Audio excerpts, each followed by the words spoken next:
And I want to say hello to everyone on the call. Thank you all for being here. My name is Jennifer Jones-Lacey, and I'm moderating today's panel for the Kansas Women Leading Government. And I'm super excited to have this conversation with our esteemed panelists who've all been city managers until they retired from their positions. And with us today, we have Carol Gonzalez. Carol began her career in local government with the city of Olathe and went on to work in Emporia, Kansas, Seal Beach, California, Lenexa, Kansas, and then on to Shawnee, Kansas, where she started as city clerk / HR director. She was subsequently promoted to assistant, then to deputy city manager before taking the top job in 2005. She left Shawnee in 2018 and is currently the director of finance and administration for Mid-America Regional Council. So welcome to Carol. Also with us, we have Kathy Capriola. Kathy has spent 30 years working for cities in Northern California, including Citrus Heights, Davis, Vacaville. Did I pronounce that right, Kathy? You did. Okay, great. It's all good. And Novato, California, before being hired as the city manager of her hometown, Sonoma, California. Kathy retired from her position with the city in 2020 and is currently government consultant with Municipal Resource Group, or MRG. Welcome to Kathy C. Thank you. Kathy Sexton is also with us. Kathy just retired on December 10th. As city manager with Derby, Kansas, after spending 16 years in that role. Prior to Derby, Kathy was the assistant county manager of Sedgwick County and worked in the governor's budget office in Topeka. Kathy continues her public service by sitting on the board of the Rotary Club, Visit Wichita, and Kansas Association of City Managers Foundation to grant scholarships for those wanting to pursue careers in city management. Welcome to Kathy S. And last but not least, we have Bonnie Suverchek. Bonnie has been served as deputy city manager and city manager for the city of Lynchburg, Virginia for more than 20 years. Prior to Lynchburg, she worked for the town of Blacksburg, Fairfax County, and the city of Los Angeles's DC office. Bonnie was also the president of ICMA in 2012. Currently, Bonnie serves on several boards in Lynchburg, Virginia, where she resides, and started a small business called Good Karma Fibers. Welcome, Bonnie. And thank you all for being here. And I'm gonna get this started by asking everybody this first question. What inspired you to become a city manager in the first place? And why did you decide you wanted to do this difficult work? And we'll start with Kathy S. Oh, sure. Okay. Yeah. Honestly, I think the beginning for me was when I was in college at Wichita State University. I got involved in student government. And so I was elected to the Senate and then as vice president. And as vice president, I was the election commissioner. And so on my watch, of course, we had election fraud. Someone stuffed the ballot box. And I really believe that that's when it kind of clicked in my head as to, someone's got to make government run right. Someone's got to follow the rules. Someone's got to enforce things. And that's when it kind of changed from being a extracurricular activity in college to this is a real thing. And I think that's when I discovered the MPA and the ability to make a living working in government. So to be real honest, that is my beginning time. And in terms of why I have done this work for so many years, and I'm still enthused about it, is honestly, I really think that it is an honor and also a duty to support and promote democracy and help people understand what government, it's not just a bad word that people can use the pejorative bureaucracy or government. And so we all love to do that as Americans. We all love to gripe about how long we had to stand in line to get the, at the driver's license place or that kind of thing. But I think when it comes down to it, somebody's got to make the trains run on time. And I think that our democracy is still young enough in this country that it is still aptly called an experiment. And I just felt like I discovered that it takes the boots on the grounds kind of people like us to make things run well at the local level. I mean, all levels need to run well, but at the local levels where people see us day to day. And honestly, that is where I saw the opportunity to not only do work in running government, but also do that work at the city manager level, which is also supporting these volunteers. I mean, some elected officials get paid in some places, but by and large, at this level, most of them are really volunteers. So, so for me, that just seemed like they need support, and that is part of the job that I am proud to do. Excellent. Okay, how about you, Carol? Great. Well, thanks. Yeah, I went to my undergrad. I really didn't know anything about local government at all, but I began to realize that I wanted to do work that made a difference, and I didn't know what that was. But so I ended up at the state of Iowa and sat in this big room with all these people talking about like 4 words on a bill and arguing about something related to mental health facilities. And I thought, okay, this isn't it. And then I thought about social work, and then I realized that I cry at Christmas Folgers commercials, and so I really didn't think I could have that front face-to-face work that mattered. So I began to kind of morph. And when I got home from Drake, really after my bachelor's degree, my dad said, well, I know a guy that kind of does stuff that might be related to that. And I went to talk to Ray Brock, who's a realtor up in Clay County. And he talked to me for a long time. And he said, oh, I think you need to go talk to my friend, Mark Aiken, who's a city manager in Gladstone, Missouri. So I went over there, and that began a series of people referring me on to other people to talk about. And I began to think, wow. But every single person that I talked to also said to me, you need to go down to KU and talk to John Nalbandian. That's really where you need to go. And I did not want to go back to school. But I ended up, after talking to about 12, 15 people, going down to KU and talking to John Nalbandian and deciding that this was a good path. And God, I'm so thankful to all those people that inspired me, and thankful to Ray Brock, who set me on that path. And I love this work and have always loved this work because it matters. It's just impactful. I'm a huge believer in democracy. Like Kathy said, it's got to work. It's not perfect by any means, but it is absolutely the best gig in government that we know of in the human race. I like it because it's hard. I like to do really hard work. It feels good. You really know you're accomplishing something. You get to lead really early. I mean, I was 24 years old in Emporia, Kansas, helping them do a downtown revitalization project that still is booming today. So that was really meaningful to me. And then there's just so much variety. You get to work with all these different people, public safety, sewers, you learn about how to buy fire trucks and finance. It's just it's fascinating. So the most reason I love it is because it's fun work. So Fantastic. Okay, Kathy C., how about you? Yeah, well, similar to Kathy S., I think, college, we're all trying to explore things. So I had always been interested did student government, was kind of the controller, which is frankly the city manager of the student government at UC Davis, and then went did a fellowship through the Coro Foundation of Public Affairs. And that year we interviewed the city manager and assistant city manager of Oakland, and a gentleman by the name of Henry Gardner, who was phenomenal. So I left that interview thinking, I think that's my job. And I think for me, it's definitely about service. It's about impact. The beauty of local government is it's wide and deep. I mean, you would never put together the portfolio of services that we all manage in any other kind of business, but that's what makes it really, frankly, fascinating. And it's this interesting blend, I think, of management, politics, and policy, which also makes it just kind of rich. So for me, I've worked for 5 cities. I've done consulting a couple of times. And I always come down to my why is kind of, and I think that's an important piece you need to figure out early, why you're doing this, like Kathy and Carol were saying, because it gives you energy during the hard times. And this is hard work. It's good work, but it's hard work.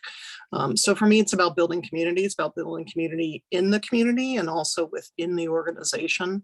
And that's really what has kind of driven me, is to figure out how to build community in a whole variety of ways. Thank you.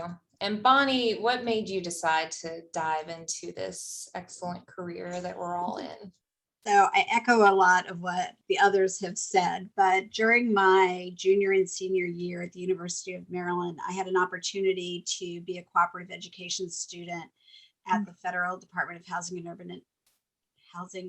and Urban Development in Washington, D.C. And I think that really ignited the spark in me to want to work for local government, not federal government. And I also during that time read the Death and Life of Great American Cities by Jane Jacobs. And that book just really inspired me to want to work in the public sector and work locally to make a difference in communities, to build communities. And it is then where I also learned that public service is just really in my DNA. And it continues to be in, I mean, your DNA doesn't go away. So even in what I call my repurposed life rather than retired life, I'm still doing a lot of public service. And, being able to experience the kinds of things that we got to experience during our professional careers as city managers is just really unmatched anywhere. I mean, somebody said you can't duplicate these experiences that we have from buying fire trucks to managing a disaster to, the whole gamut. I mean, when I talk to people who don't understand city management, they sort of go, holy crow, I didn't even know that existed. And I think we need to continue to tell our stories and inspire through our stories other women particularly, and to become professionals and to be professional city managers. Thank you. Okay, I'm going to actually ask each of you a specific question, and I'm going to start with Carol. So you retired as city manager to go on to work for the Regional Planning Committee or organization.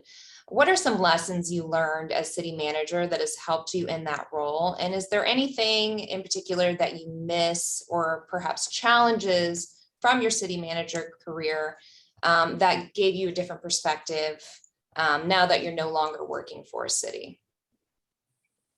Yeah, so a couple lessons learned, and truly it was really, really rewarding for me to see how my skills have transferred. And it took me a while to get there, because when I first got here, I'm like, I'm not adding any value. I'm like a nuts and bolts person. And these people are like really big thinkers. And but I have learned and that they appreciate my perspective on things. And so it's been really cool to be able to use my skills and to feel like they're really valued. I would say first and foremost, my just experience managing an organization, all the things that go into the administration and the personnel issues and organizational development and finance. I mean, that's true no matter what kind of an organization you're in. And the similarities of managing a lot of public employees over here. So that's been really helpful to me.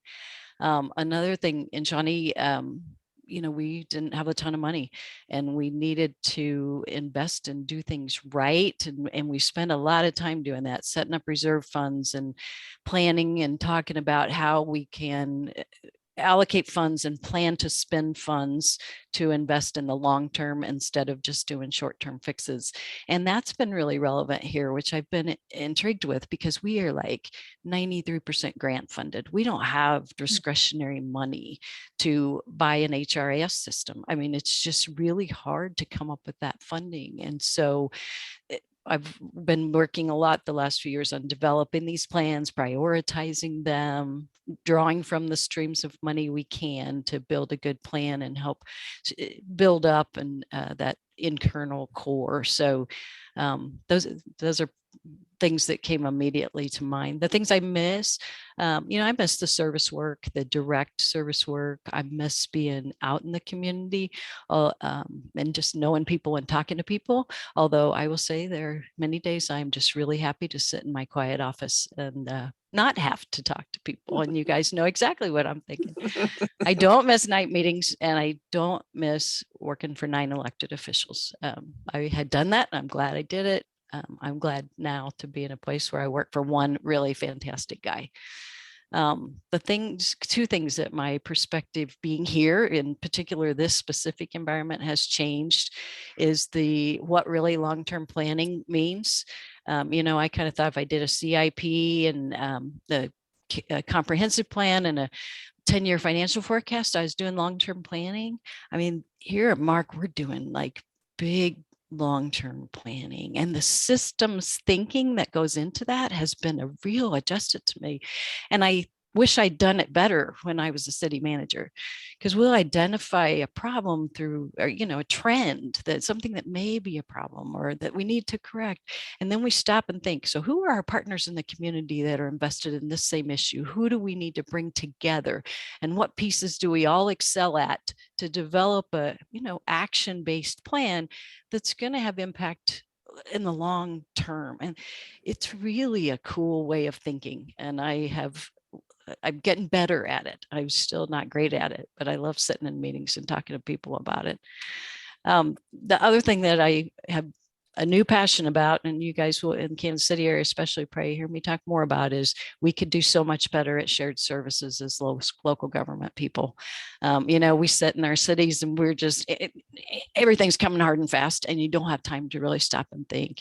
And there are so many opportunities for really good government through more shared services. And Mark, that's one of our missions in our work, to help bring people together and do those kinds of things. And I want to be part of that in Kansas City in the next few years. Thank you. And Kathy S., you just retired last week from the city of Derby, where you spent 16 years of your career, and of course the last 5 as city manager. What do you think you'll miss most and least about city government? Yeah. So 16 years as city manager in Derby. And I think it's pretty obvious to me that the thing I'll miss the most is the rock stars, the people, the relationships that we work with, really, excellent people, whether it be our engineers or our HR directors or our clerical staff, anybody. I mean, we really attract great people, and they have, I think we share a commitment to the community with these people. So I know I'm going to miss the rock stars a lot, because working with great people is definitely the way to go. I'll miss the challenges. I think, as several people have said already, we deal with a lot of weird stuff and a great array of different types of problems, whether they be technical or whether they be relationships and personality wise or financial, all kinds of problems. And I guess I just always enjoy, I used to call myself the one who likes to invent, the better mousetrap, and always trying to think of what can we fix next. And honestly, those opportunities to fix sort of the long-term problems, when Carol was talking, that it reminded me of, that is one of the ways I get my energy. Yes, you have to do the day-to-day stuff. And yes, you have to work for 9 elected officials and have night meetings. But what kept my energy going was, every once in a while you pick a big problem that you can't solve them all, but there are some that are just big and they're ongoing, and you kick the can down the road. And sometimes you have to do that. But I guess I really relish the times whether it's sidewalk maintenance, that you need to do something because those homeowners aren't going to pay to fix those sidewalks.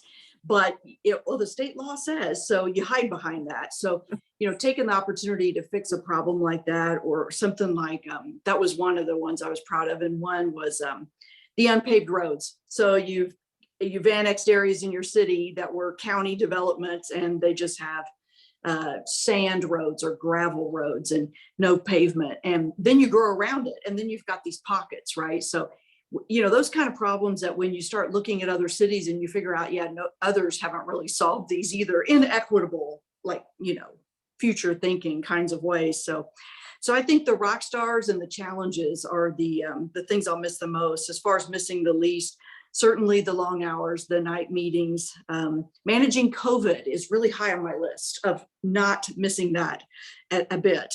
But certainly I think the other thing would just be, sometimes you're so busy and so many things coming at you, either personally or as the organization, because you can only grow an organization so fast. And I think sometimes you just have to do the quick fix. You move on to the next thing. And how many times have I found those piles on my desk of things I think I'll come back to later because they really deserve more attention, but then something else always rises to the top.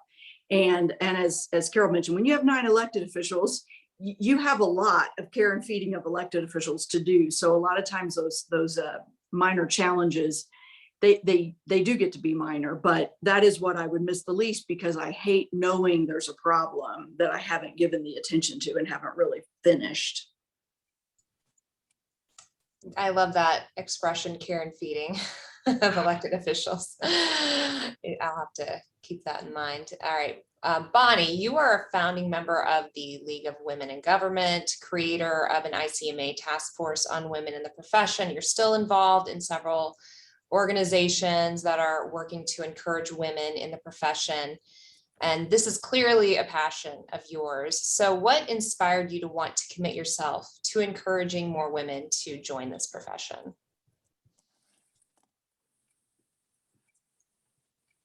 Bonnie, you're on mute. And I put a little note, remember to unmute. One of the things that I said earlier is that I was drawn to this profession to help make communities stronger. And I believe that with diverse leadership, whether it's gender or race or age or whatever, our communities are going to be stronger. I was in a really fortunate position to make a difference in the gender component of diverse leadership. And I remember sitting in a regional ICMA meeting, and I was in a small group, and one of the women in the group was a new mom, aspiring city manager, questioning how can she do it? What can ICMA offer her? Where's her support system? All of those kinds of things. And what is it like for a woman to be a city manager?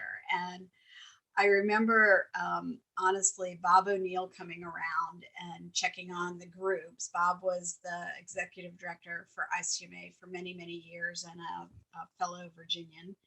And I said, so I think I was the president-elect at that time. And I said, so Bob, I think we need to have a task force on women in the profession because there hasn't been one since 1978. And I think there is a need.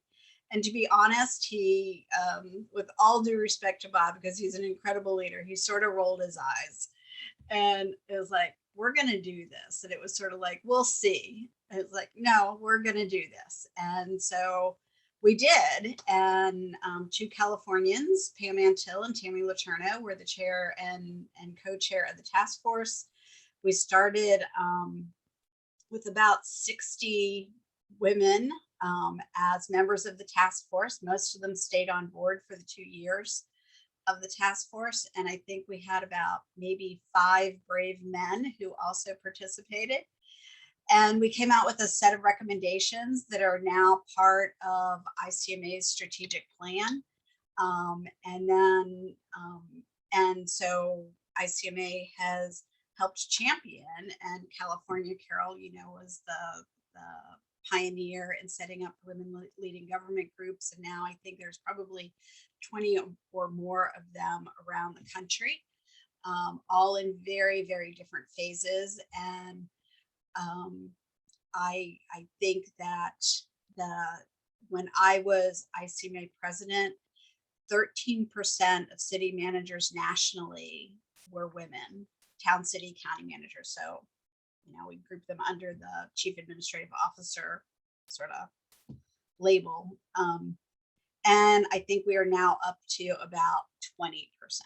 So progress, but it's like with retirements and, people choosing different paths, And if you talk to any of the executive recruiters, they will say that there is just a very low number of women that are applying to be city managers.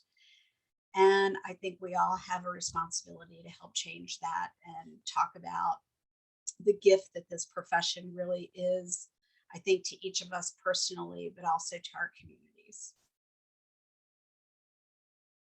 Thank you. And on behalf of women in the profession, I want to say thank you for pushing that issue with Bob O'Neill. Obviously, not always easy to do, but it sounds like someone from the same state maybe had a relationship. Either way, we appreciate your efforts on that.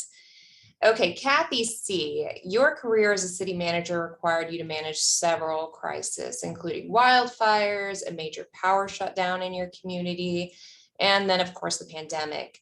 When your world was literally and figuratively on fire, what strategy or mantra did you employ to thrive in those challenging times? Yeah, so, I think this is the new world we live in, frankly, all of us. We used to think emergencies were something that would maybe happen once every 20 years. And I work for a number of agencies that didn't train well, and that's not where we are anymore. So I became city manager in January 2017. The North Bay fires hit in October of 2017. I had 2 brand new department heads and a fairly small team, and frankly, a team that had not exercised in 15 years. So, yeah, I think for me, you get in a zone when you're managing an emergency. It's this energy that comes to you. So, one, know that I really do think your best self can come out in that situation. You have to breathe. And then you really have to do the things we all do when we're doing our best work, which is rely on your team.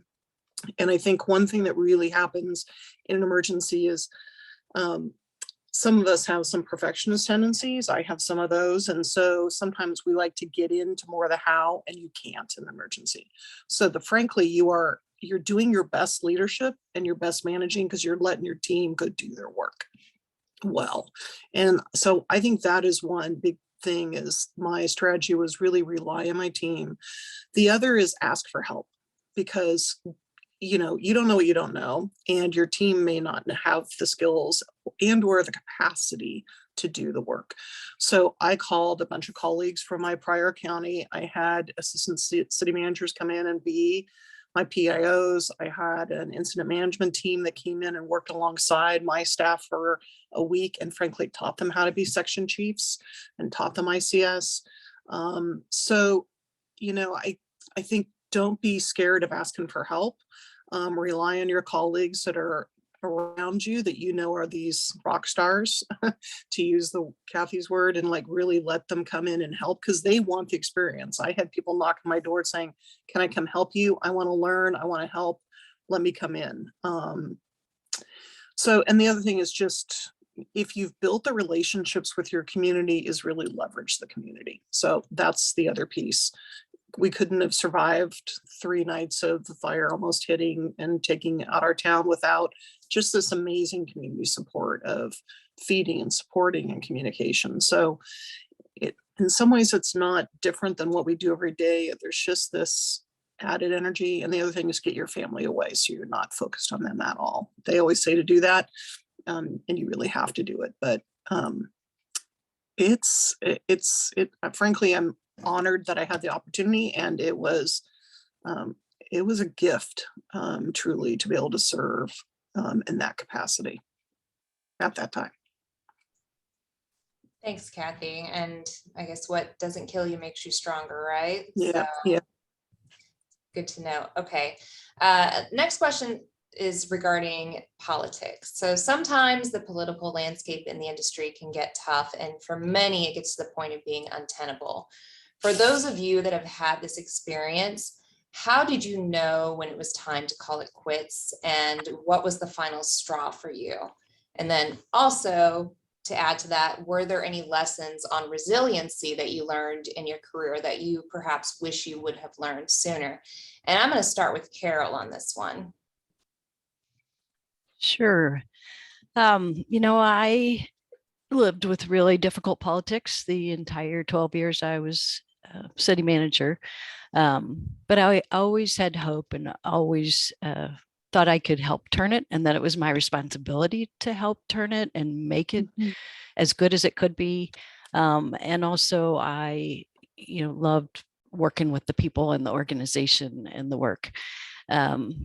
So it was a really hard decision, but there were a couple things going on.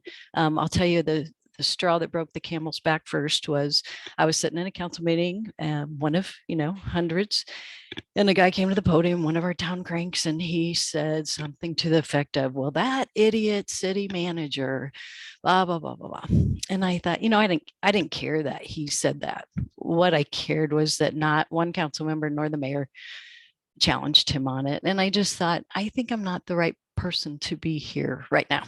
And not feeling bad about myself. It was just time. But the other things that were going on, I mean, I was at a point in my life where I thought, if I want to do something different in my career, now's the time to change. And I kind of thought I did want to do something different that still met my needs. I had tough politics. I had a mayor who I didn't respect or trust, a council that was teetering on 4-4. I felt like I kind of had been there long enough that I'd gotten caught up in things. And so I was kind of part of the negativity, and I didn't want to be that. I mean, whether I didn't mean, wasn't my intent. I just, how things get associated. And so I thought maybe I'm not the right person to turn it. For this community, it would be better for someone new and fresh to come in. And I felt like, there were more days that I was feeling negative, and I wasn't as good for my organization and my people as I wanted to be. And so that was really, really a big part of it. So then, the big thing was I had a great opportunity. And so all those pieces together, I just came together at the time, and I wanted to leave on my own terms, and I wanted to feel proud, which I am, of everything that I accomplished. And I was very glad to walk out very proud of things and go to a really fantastic new opportunity that has been really challenging. Excellent. Thank you, Carol. And I know that your time and your experiences have served you very well in your current position. And so I really appreciate your candor on that. How about Bonnie? Do you have anything you want to contribute to this particular topic? Political challenges that maybe you've had to endure during your career? Sure, thanks. So a lot of things similar to what Carol said. There was a lack of leadership on our city council, and it got to a point where I wasn't being effective in getting things done because I was losing, because they were dysfunctional, because they didn't have leadership. And one of my favorite sayings is, and I tell lots and lots of people this, is timing really is everything. So it wasn't one small thing. It was just or one big thing. It was a combination and a building of a lot of things. And, I had my years of service in with the state retirement system. I turned to the right age. It all became sort of magical. And, you know in your gut when it's time.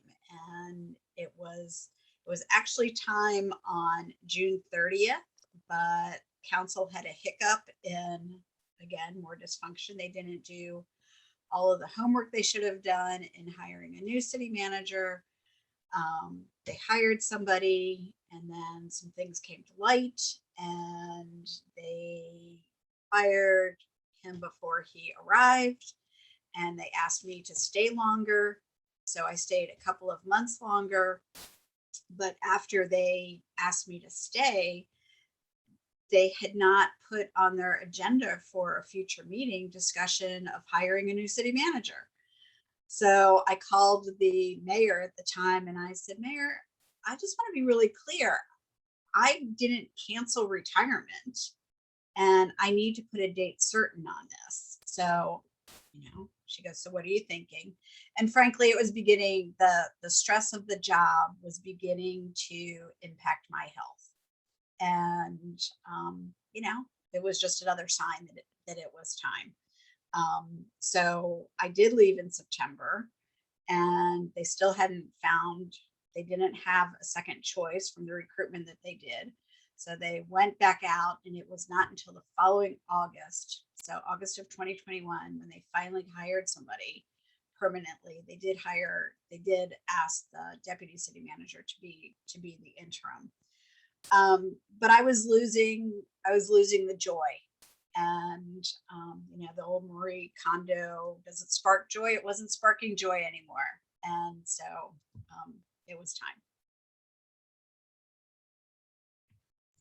Thank you, Bonnie. And sounds like your council want to just get a freebie out of you and just keep you on permanently. So way to put your foot down on that one.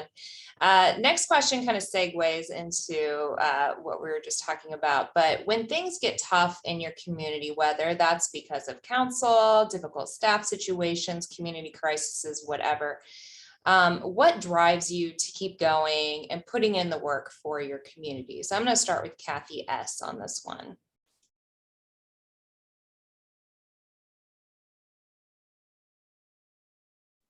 Sorry, I wasn't expecting that. Okay, so when things get tough in the community, what drove me to keep going on? Well, honestly, I think it's what I was talking about earlier, that mission, the overall purpose of the bigger picture of what we're doing. Certainly there are other people that could handle day-to-day things, but it's that piece about delivering democracy, making things work on the bigger picture. To me, sometimes it's about, the individual person in the community who says, I've got this problem, but I know you're busy with the other, I'm in the poor part of town, and you're just like, oh my gosh, do people think that they get different services when they live in different parts of town? So when I was exposed to that kind of thinking, it just helped me realize that how much of, we'll say, basic civics that we all need to, sort of do every day to show people that this is how, government works, and this is how government is for you. And it is about communicating with people and helping the electeds and the appointed people serve. I found the great way, and I imagine a lot of people on this call today have had opportunities to sort of be the staff person over an advisory board or some sort of appointed group of volunteers. And I just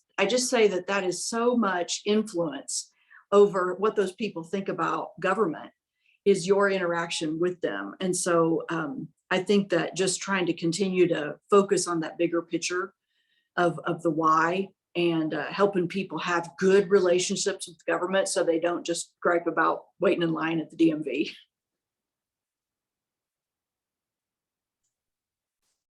Thank you. And Kathy C., what about you? What encourages you or kind of motivates you to keep going?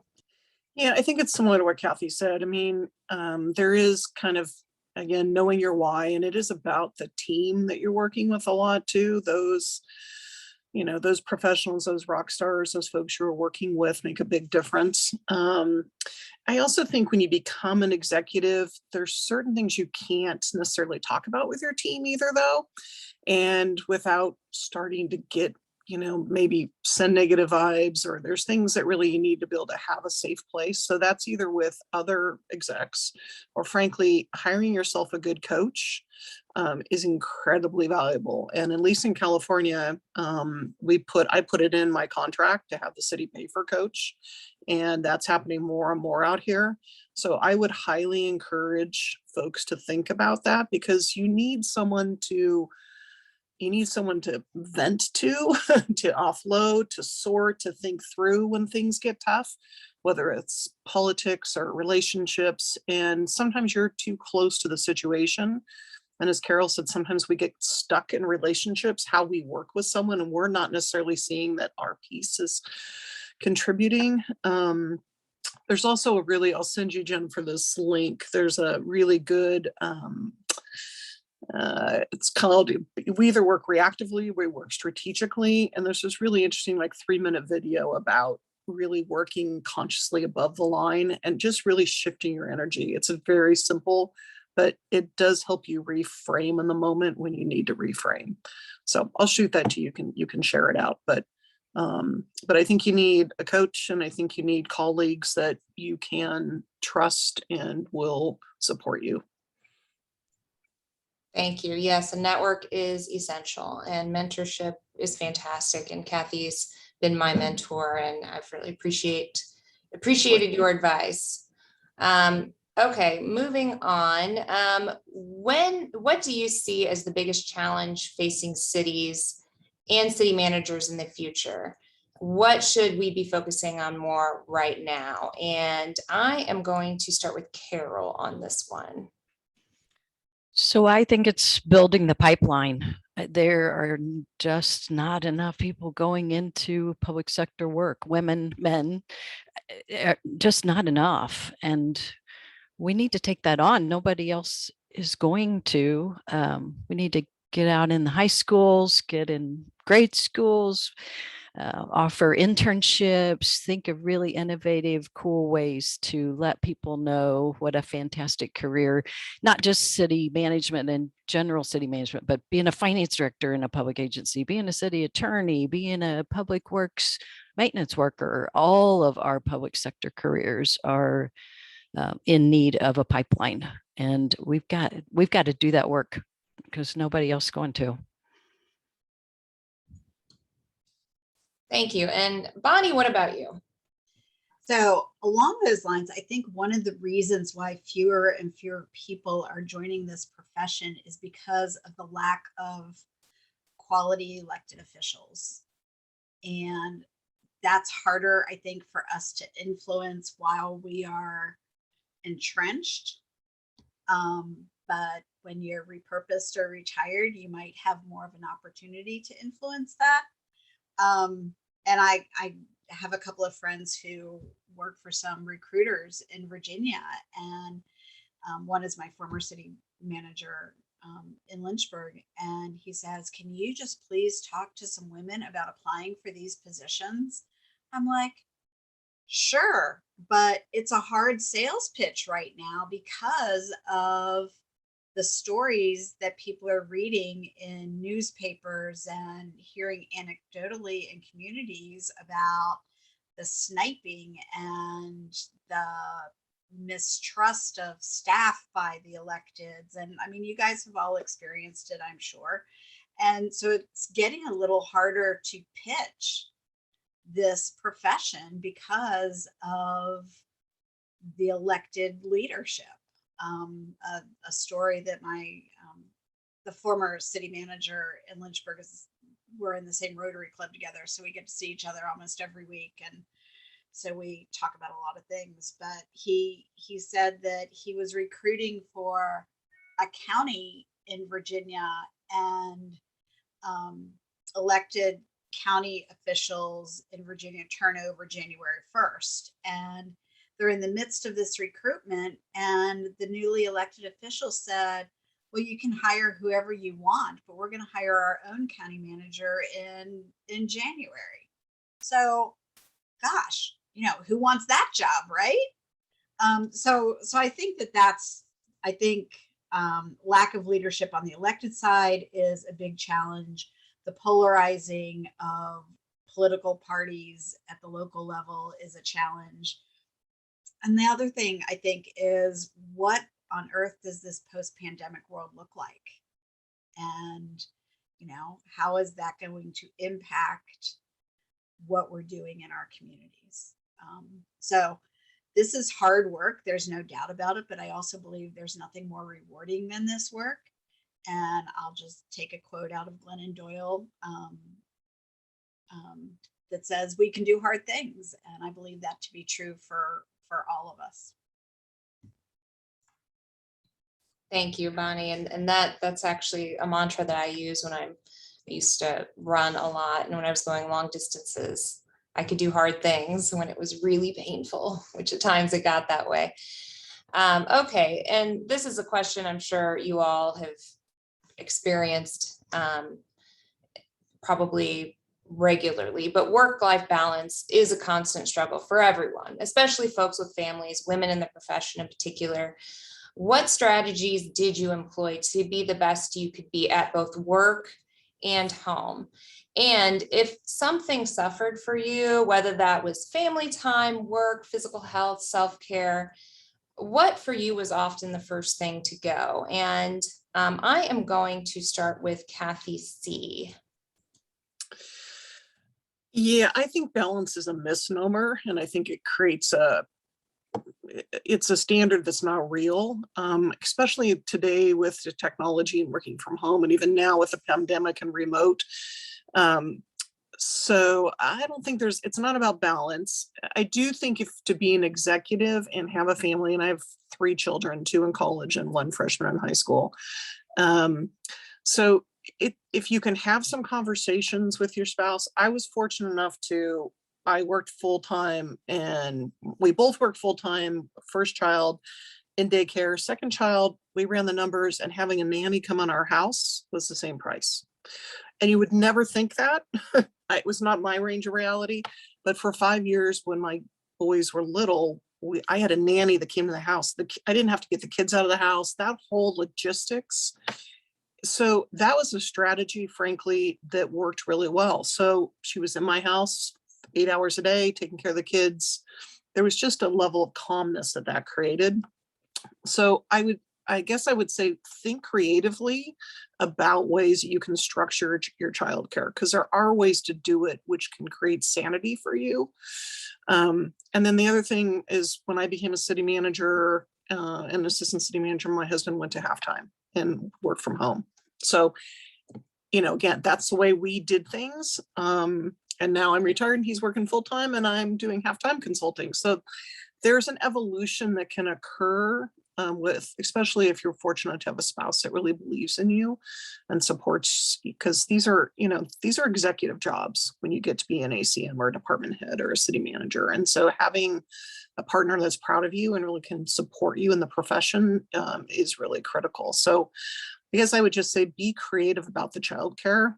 For me, the piece that always went was just physical exercise and taking care of my own physical self, because you can run 12, 14 hours a day. And then you're going home and, a glass of wine tastes better than getting on that elliptical. So those are my ideas. And that's too easy in Sonoma, right? You're I know, there's surrounded by good wine. too much good wine. Yeah. Okay, Kathy S., what about you? How did you balance everything, or at least feel comfortable with what you had achieved? Yeah, I don't think I have a whole lot to add. I think Kathy covered a lot of bases there. I think it's about having setting boundaries. Sometimes that's more in my own head and making myself, because I grew up on a farm. My dad's a workaholic. I'm a workaholic. That's the way it is. And so it's not always about everyone else. But I guess what I would say to add to the conversation, instead of repeating things that have already been said, I would add that I felt a particular joy in being city manager and making sure that I was trying to think about the single moms and the dads who were trying to deal with childcare and things like that, and adjusting the organizational expectations for them. And if we are trying to find COVID wins, which I try to find something every day that I say, one good thing coming out of COVID is, and I would throw that in because I think a lot of us, if we weren't doing it before, it was more accepting to think that it's okay to think, oh yeah, this is like one of my great department heads and she's got 3 kids to take care of. And what am I expecting her to do? The childcare places are shut down or the school's shut down. And I very much remember this a few months ago, I guess it was maybe a year now into COVID. It was, okay, the schools are closing. And yes, we were issuing laptops. I mean, people were like starting to work from home, but a lot of my people who were parents did not want to work from home. They were like, how am I going to get anything done if I'm there at home with the kids? I mean, that's just like impossible. Or the spouse was already working from home. So it was just logistics of both. But I think certainly being able to sit people down and say, look, you're working from home. That doesn't mean you're sitting at a computer for 8 hours like you would be doing here. That means you're taking care of your kids and once an hour, check your email. You know, do the basics, if you can get in the room and take care of one project while your kids are doing something else, I don't care if you spend the rest of the day taking care of the kids, as long as you get this one thing done. So I guess I found that the work-life balance thing is about me, but it's also how you change the perception of how people think of you when you help them realize that really is a core value. It's not just about how do I take care of my own kids. It's about how do I make sure we're morphing this organization so that it values the role that, for example, the young fathers are trying to do what Carol just said. You know, hey, if kid number 3 is sick, she takes off half her day and then I take off half of my day, says dad. And we have this sharing relationship. I'm like, this is awesome. We got to support this because this is a family that's figuring out how to manage things in this era. And so that's all I would add. Thank you. And I appreciate that because you're right.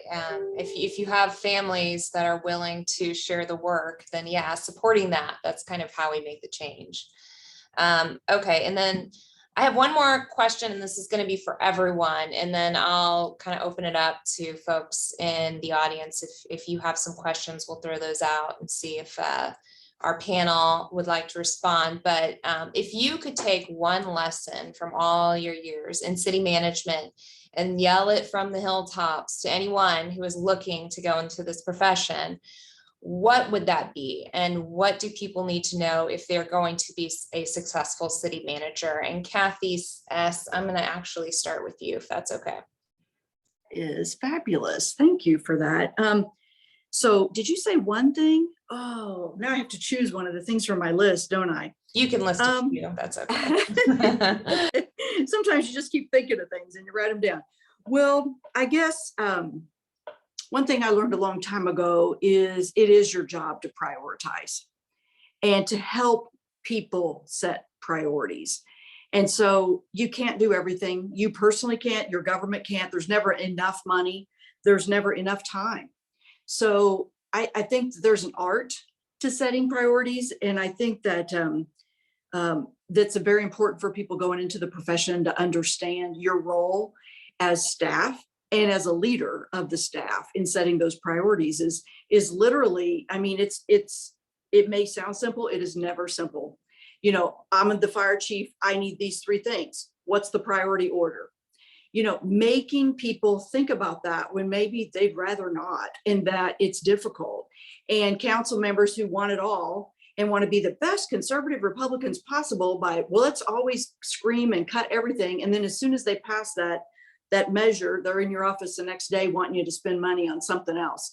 So the difficult part, the challenge, the leadership for the city manager is to call them on it and not get fired, of course. I mean, you're doing it in a way with perhaps humor, if that's your way, or you're doing it in a way with savvy or with whatever it takes. And so I guess if I were going to say, you know, one lesson to be successful is, you know, find out what makes people tick. Find out how do you get them to set the priorities? Because everybody has priorities, but no one wants to talk about it because then it becomes a political game of, well, I want 3 things. I don't just want one, you know, that type of thing. So for what it's worth.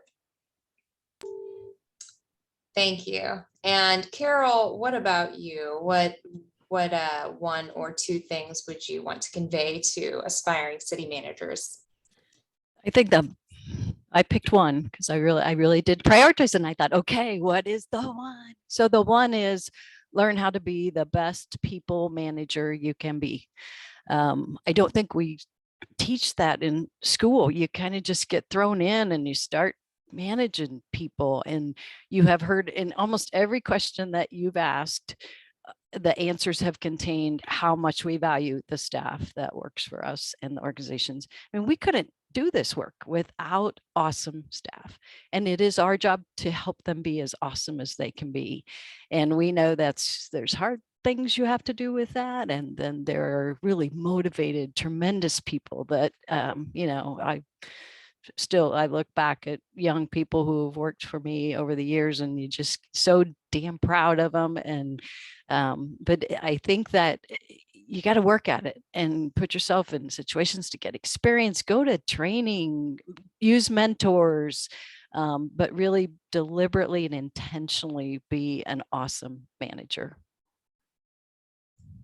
Thank you. And I'm an assistant currently, so I can echo that. It's helpful to hear a city manager who has that belief and really embodies that. And Bonnie, what about you? What one lesson would you want to share? So I would share that it is all about relationships. It's about relationships with electeds, with your staff, with the community. And I just think that that is core to everything we do. And it sort of echoes a little bit of what Carol said. You know, one of the things that, you know, we learn through experience and through education, all the technical stuff, right? But by the time you get to being a department head or an assistant or a CAO, it really is about relationships at that point. And the more work that we can do to strengthen and build relationships and understand and listen to people, the better we are going to be as leaders in our community. Thank you. And finally, Kathy C., what's your one lesson? I'll build off a little bit what Bonnie said. I think to do this job at an executive level, there is this kind of emotional mindset that you've got to have and really work on. And I also think that as women, sometimes we think we've got to, again, it's the imposter syndrome thing, right? We all think we've got to do it all perfectly before we leap, which is just not true. And I used to tell people, fake it till you make it. And I've changed that now, where it really is, fear and excitement feel the same way in your body. So when you're ready to leap, you go do it and you practice it until you own it, because that's really what you do. And all those men out there that are doing these jobs, they don't know what they're doing either, any more than we know. You just practice it until you own it. So I guess my learning that fear and excitement feel the same way, I think can help you lean in, and maybe that voice is not, maybe it's not fear, maybe it's excitement that says, yeah, you can go do this, and go do it, and then just learn it. Thank you. And that's an interesting point, that fear and excitement have the same feel. You know, that's something I hadn't really recognized before, but now that you mention it, it makes a lot of sense. Okay, so I have a couple of questions here from our audience members. Please feel free to write your question in the Q&A chat, and I will kind of start firing these off. But if you have any burning questions for our panelists, please submit them now. First question I have for all of you, to anyone in particular, or nobody in particular, do you see artificial intelligence, which is our next industrial revolution, being a challenge or a benefit to city government? Who wants to take it?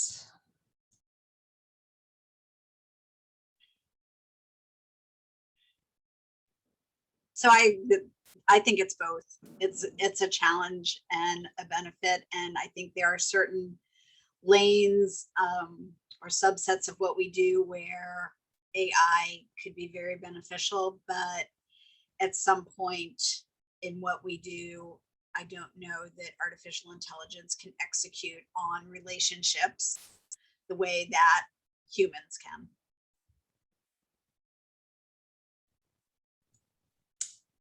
Thank you. And Bonnie, Melissa Stevens says hello. Shout out to Bonnie.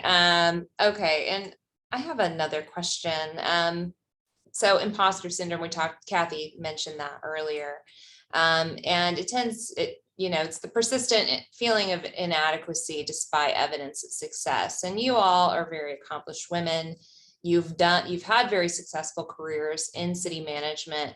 Have you yourself experienced imposter syndrome, and when and how did that dissipate for you? And I'll, whoever'd like to take this one. I'll just start it off. No, I had a very good friend who we were in the same fellowship program. And then probably 15 years ago, he called me and said, I'm going to apply to be city manager. I'm like, you're not ready. He's like, what do you mean I'm not ready? I'm like, I've been an AC. I'm like, you're not ready. So he applied, he got the job, and he's like, okay, so now I need an ACM. Come be my ACM. I'm like, okay. So I did that. But the reality is, if he was ready, I was ready. So I was probably ready a good 8 years before I thought I was ready. But he just leaped, and he wasn't completely ready. But his team supported him, and he figured it out, and he learned and grew, and he practiced it, and he owned it. And so over a few years, he became a very competent city manager. So I think the imposter syndrome is very present. Frankly, I think it's present with some men, but I think there's just this ego thing that drives them way faster than us. So every woman I've talked to feels it. It doesn't matter levels. I don't know what it is, but I just think that it's there. And I think, frankly, acknowledging and knowing it's there, then you go, okay, then that's part of disarming it. And then just knowing that you're not going to do these jobs perfectly. You're not going to know everything. So you just practice it until you own it, and you have to have a learning mindset to do this work. I might jump in if we have time. Yeah. So I hadn't really thought about this before, and I've never thought I've had persistent inadequacy feelings. So this is not my wheelhouse. I do think we all probably at various times feel inadequate or unprepared or not quite ready. I don't know about the persistent part, but I have hope. And I think a lot of people on this call will manifest my belief, which is that some of this is generational. And I think some of the young women coming up are maybe a little more confident, and because they were raised differently than the other generations that preceded them, and they had to deal with different things. And so I do think that the main thing here is to know that you're never ready for everything. And the way I hire people, and people talk about, oh, I'm looking for this experience or that experience, I say, well, if they've done it before, why would they want to do it now?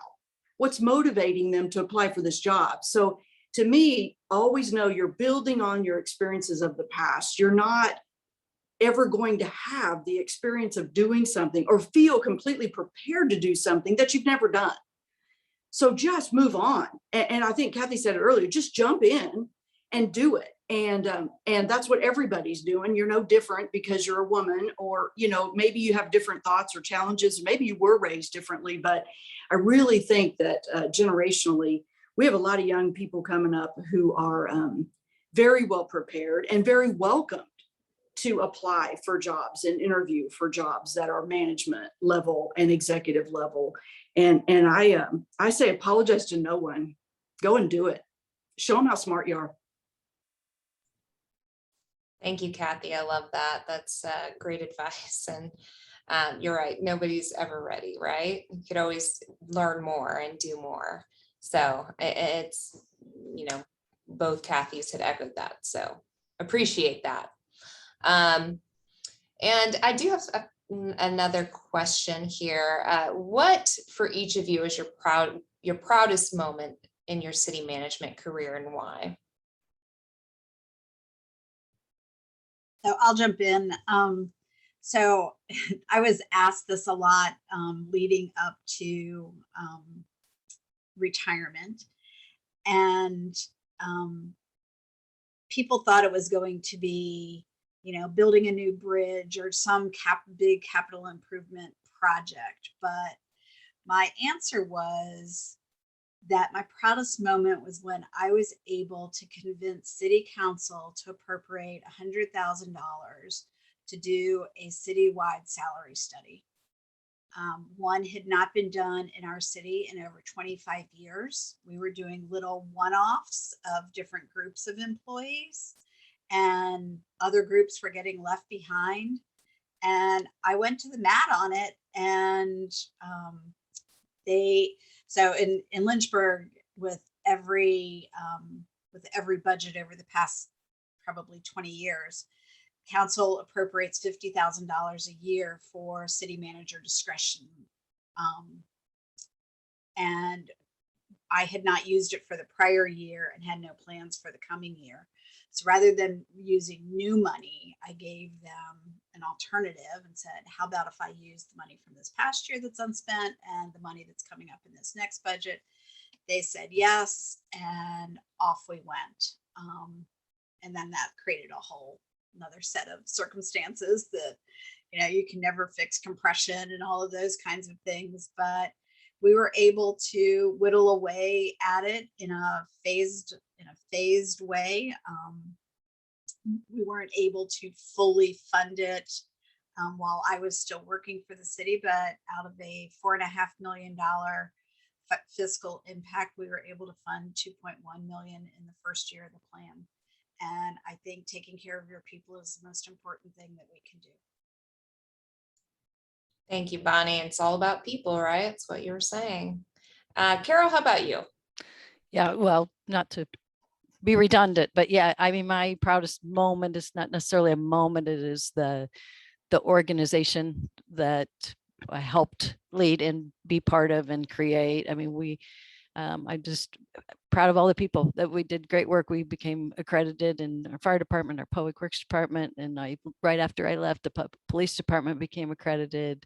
We trained people, we paid them well. I just had a lot of rock star people who were really committed to public service, and we built that and encouraged that culture, and really proud of the organization that I left.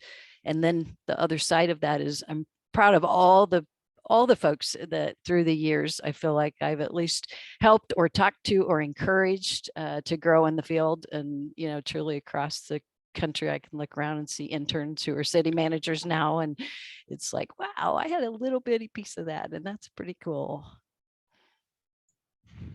Thank you. And, Carol and we've had lunch a few times, and I've always really appreciated your advice. So you've helped me too.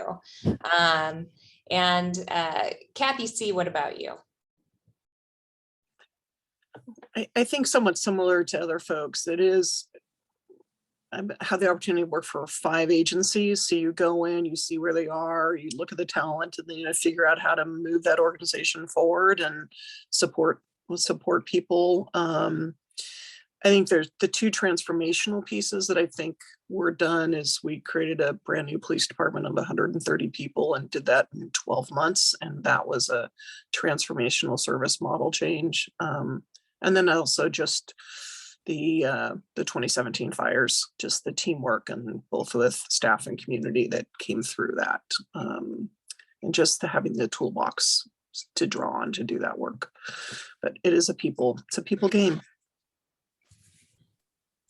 Thank you. And Kathy S., what's your proudest moment? Yes. Well, a lot has been said so far, and I would definitely, if I were answering this question just by myself, I would have been saying what has already been said, which is building people, getting the call a few months ago saying, hey, I'm a city manager now, someone that I had when he was young and we had in our organization, and watching his career, that kind of thing is definitely top of the line.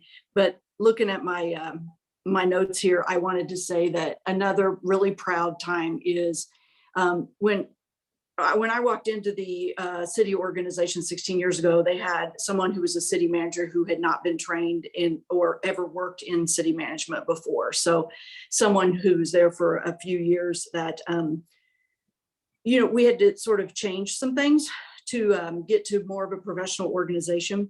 So what I walked into was a situation that said, you just put an idea out there on a staff report for an agenda, but you don't sort of say, here's your options, or here's the staff recommendation, or here's the pros and cons. And so just teaching people to always say, you give elected officials their options. They don't know their options. I mean, some of them may say, well, I want this or I want that, but do they really know? Heavens no, they're volunteers. They're not researching every single issue coming before them. And so it is our job to analyze and develop options and to find compromises, but also to identify the pros and cons of each one of those. Like if you say, well, these people want this and you people want that, and they're all looking at each other, kind of a standoff, and you're in the middle, you tend to find that compromise. But sometimes that's good and bad. So I guess just going that level of saying, yes, part of our job is to find the compromises and identify the options,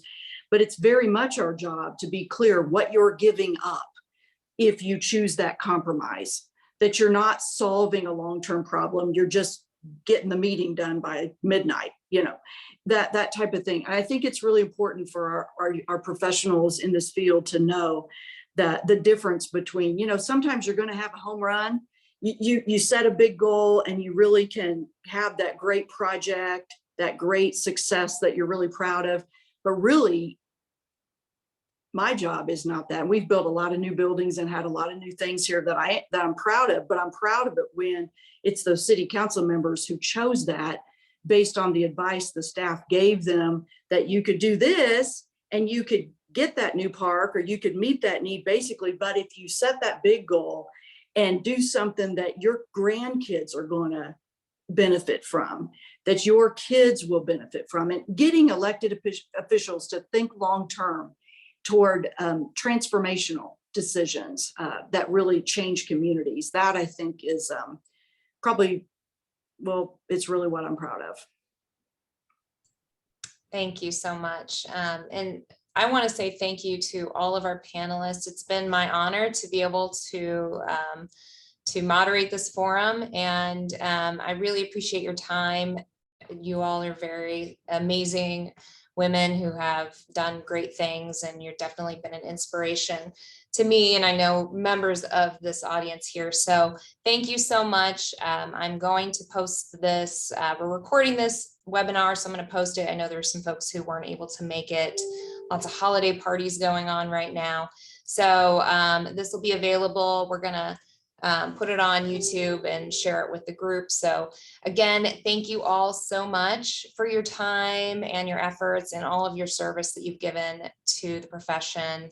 And I know we'll hear much more from you in the future. So thank you. Thank you very much. All right. Thank you. Good job, Jennifer. Thank you. Bye-bye, everyone. Bye.